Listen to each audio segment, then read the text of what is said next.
김건희 대망론 이래서 윤석열 대통령이 김건희를 세우는 거 아니냐 뭐 이런 얘기도 나오는데 그런다 하면 우리는 땡큐죠. 윤석열 대 이재명 대결 구도에서 윤석열 대신에 김건희를 넣어야 이재명에게 싸움이 된다. 김건희 출마설이 실제로 이어질 확률이 어느 정도 된다고 보십니까? 저는 50%가 넘는다고 봅니다. 진짜? 네. 지난 주말에 갑자기 나오기 시작한 뜬금없는 이야기가 하나 있습니다. 조기 대선에 김건희 여사가 후보로 나선다. 이른바 김건희 대망론입니다. 여러분도 아마 보셨을 듯 합니다만 여기서 출처를 한번 살펴보겠습니다. 광주 지역 민영방송이죠. KBC 여의도 초대석이라는 프로그램에 민주당 박지원 의원이 지난 금요일에 출연했더라고요. 그 자리에서 앵커가 김건희 여사 조기 대선 출마설, 그러니까 김건희 대망론에 대해서 질문을 던지자 그는 윤석열도 그렇고 김건희도 그렇고 두 사람이 가야 할 곳은 구치소라고 운을 뗐습니다. 그리고 김건희 대망론 풍문이 있지만 말도 안 되는 얘기라고 잘라 말한 뒤에 만약 그렇게 된다면 우리는 땡큐죠라고 했습니다. 공중파 방송에서 김건희 대망론을 공식적으로 띄운 겁니다.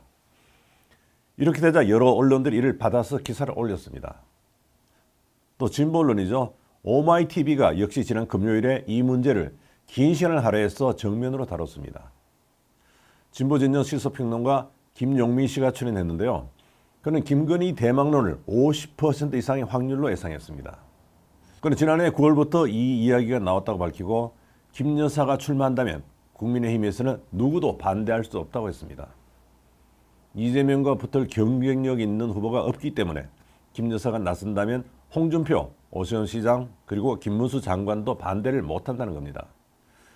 그는 윤 대통령 파면이 확정되면 국민의힘이 대승통곡 모드로 간다고 봤습니다.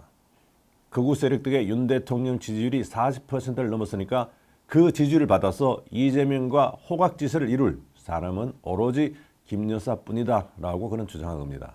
정말 부당한 탄핵, 파면 이거를 국민들에게 호소하자 하는 차원에서 안회를 내보내겠다고 하면은 국민의힘에서는 아무도 반대를 못합니다. 또 여기다가 출마하면 사법 리스크에서 벗어나게 되고 낙선하더라도 검찰이 수사를 못하게 된다. 수사하면 정치적 탄압이다. 이렇게 맞설 수 있다고 예상했습니다.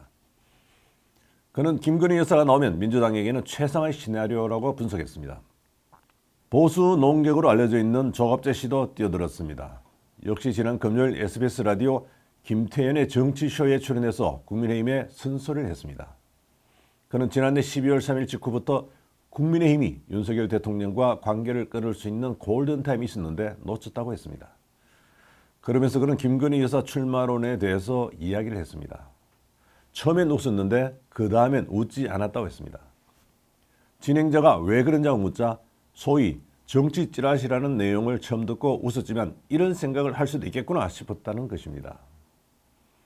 그는 이 이야기를 하면서 아르헨티나 페론 대통령 이야기를 꺼냈습니다. 대통령 페론은 독재를 하다가 쫓겨났지만 오랜 시간이 지난 뒤 다시 대통령으로 복귀합니다. 그리고 복귀 1년 만에 사망하자 세 번째 부인 이자벨 페론이 대통령이 된다는 이야기입니다. 조갑재 씨는 그런 루머도 아니고 상상이다고 했습니다. 그러면서 윤 대통령과 김 여사 두 사람의 인간관계가 오늘날의 윤석열 대통령 처지를 만들고 국민의힘과 보수를 이 지경으로 만든 가장 큰 원인이라고 비난했습니다.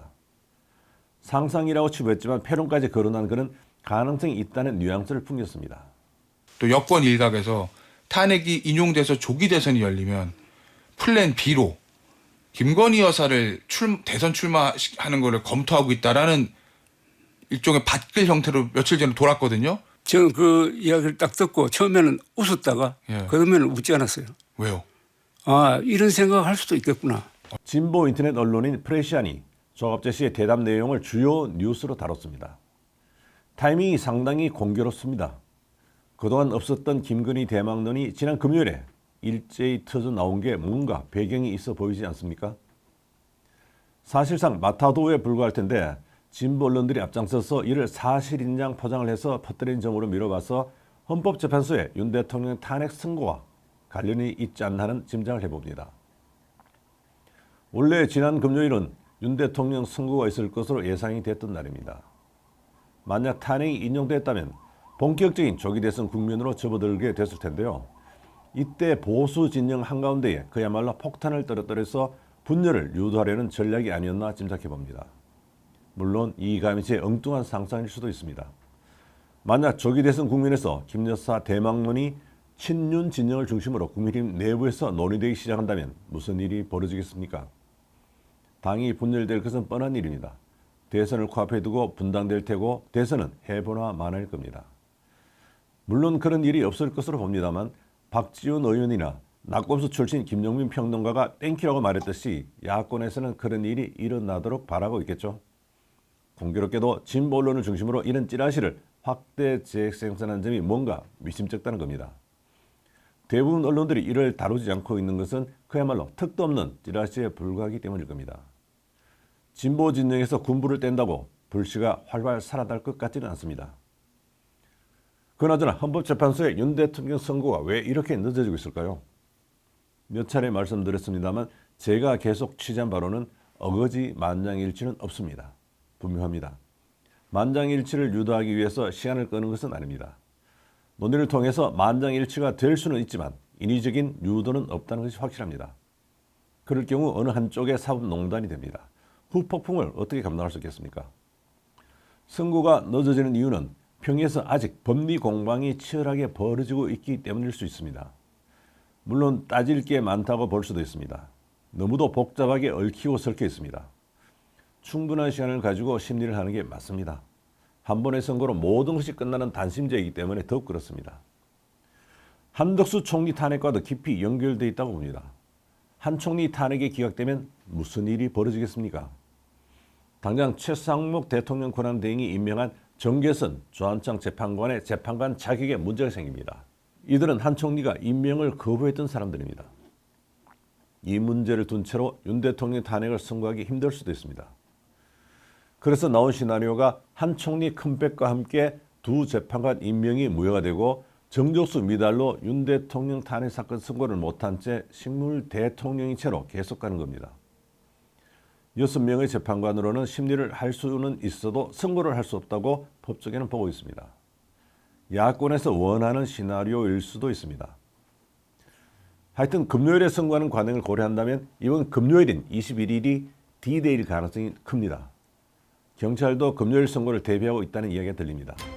진보 진영에서 김건희 대망론까지 들고 나오면서 이번 주 전국은 더욱 어수선할 것으로 보입니다.